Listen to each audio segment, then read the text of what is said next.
গোপালগঞ্জের মুকসুদপুর উপজেলার দক্ষিণ চণ্ডীবর্তী গ্রামে পূর্বশত্রুতার জেরে একটি পরিবারের ওপর পরিকল্পিত হামলা, ভাঙচুর এবং লুটপাটের অভিযোগ উঠেছে। ঘটনায় আহত হয়েছেন স্বামী স্ত্রী সহ একাধিক ব্যক্তি। অভিযোগে বলা হয়েছে, হামলাকারীরা নগদ টাকা এবং স্বর্ণালংকার লুট করে এবং পল্লী বিদ্যুতের মিটার ভেঙে বিদ্যুৎ সংযোগও বিচ্ছিন্ন করে দেয়।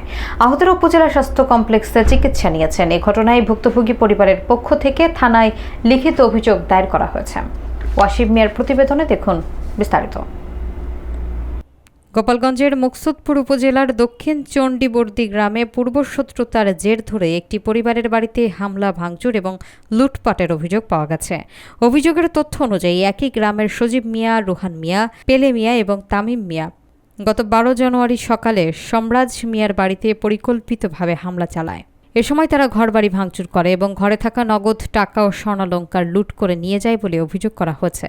পাশাপাশি পল্লী বিদ্যুতের মিটার ভেঙে বাড়ির বিদ্যুৎ সংযোগ বিচ্ছিন্ন করেও দেওয়া হয়। পরিস্থিতি সামাল দিতে এগিয়ে এলে সম্রাজ মিয়া তার স্ত্রী মাসুমা ইসলামকে মারধর করা হয়। এতে তারা আহত হন। পরে স্থানীয়দের সহায়তায় আহতরা মুকসুদপুর উপজেলা স্বাস্থ্য কমপ্লেক্সে চিকিৎসা গ্রহণ করেন। ঘটনার পর ভুক্তভোগী মাসুমা ইসলাম বাদী হয়ে মুকসুদপুর থানায় একটি লিখিত অভিযোগ দায়ের করেন। বিষয়টি তদন্ত করে আইনগত ব্যবস্থা গ্রহণের দাবি জানিয়েছেন ভুক্তভোগীরা। আমি আত্মহত্যা ছাড়া মারার উপায় না। আমি মারা গেলে আমার ছেলে মেয়ে কে থাকবে? কোনো দেখার লোক যাই জানেন না। আমি কতবার যাই, কালকে তো কতবার যা কাঁদছি, কত জায়গা গেছি। আমি যদি অনেক কিছু বলতাম, কোনো কিছু করতাম, আমি কোনো কথা না বার্তাম না। আমার কি করে বললো শুনাচ্ছেন? আমার টাকা রুয়ান পকেটে নিয়ে গেছে 250 দিনে সেট করে বলছে ওই টাকা সবাই আপনারা শুনেন কি বলি বলে মারছে। ইচ্ছা মতন মারছে। আমার মিটার, কারেন্টের মিটারের নাম চাইতেছে না, 3-4 হাজার টাকা চাই। আমি একটা গরিব মানুষ, অসহায়। আমি ওই বাড়ি গেছি, আমরা এগুলোর বিচার দিতে পারবো না, তোমার যা খুশি তাই হলো না। আমার তো আল্লাহ ছাড়া আর কেউ নাই, আপনারা আছেন। আমি আপনাদের কাছে গেছি, আমি থানায় গেছি। থানার থেকে দারোগা আসছিল, মুবারক সাহেব, সে বলছে যে আমরা ব্যবস্থা নিব, কিন্তু অভিযোগ করছি। তারপরে সে আর এখনো আসে নাই, কালকে এ পর্যন্ত। তারপরে আমি গেছি থানায়, আসবে, তারা বলতেছে আসবে।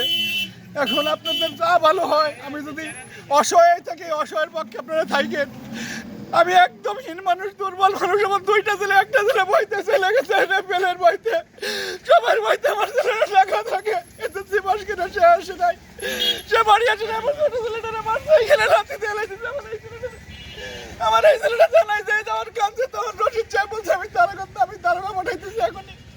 আমার বাবা বাইরে খেলাইতেছে, জিত করে দেনে। আমি এখন কি, আমি নিরুপায়। ওদের নাম কি? সেই ব্যবস্থা ওদের নাম কি? ওদের নাম কি যারা মারছে? নাম সজীব, নাম পেলে, নাম রুহান, নাম তানিম। এরা প্রত্যেকেই একেবারে এখানে দুর্নীতিবাজ, সন্ত্রাসী নাম্বার আখড়া। পেলে ওইখানে অবৈধভাবে কাউন্টার চালায়। আমরা কেউ কোনো সময় করি না। খ্রিস্টান সব সময় মারে, বিদেশি লোকজন মারে। আমার বাড়ি আসে, আমি বলি এ ব্যাপারে আমি জানি না, আমি যাবো না। খালি আমাদের কাছে আসে, আমি বলি এইগুলো আমরা জানি না, এইগুলো আমাদের কাছে বললো না তোমরা ভাই। আমরা বাঁচতে চাই, আমরা গরিব মানুষ ভাই। আমি যে কীভাবে চলি আপনিও জানেন, আপনি নিজেও জানেন। আমার কারো আপনি দেখেন, বিভিন্ন জায়গায় দেখছেন আমি কোনো গ্যাঞ্জাম করলে তো এগুলো আমি পছন্দ করি না। আমার এসে মারছে, ইচ্ছা মতন মারছে। মানে আমার কত লোক যেতে আইছে, কত লোকে আইছে আমার পিঠি আইছে, কাছে বাড়ি দিছে, এইখানে বাড়ি দিছে, আমার এইখানে দাঁড়াই এইভাবে বাইরে হেলাই দিছে। আমার কেউ নাই আল্লাহ ছাড়া।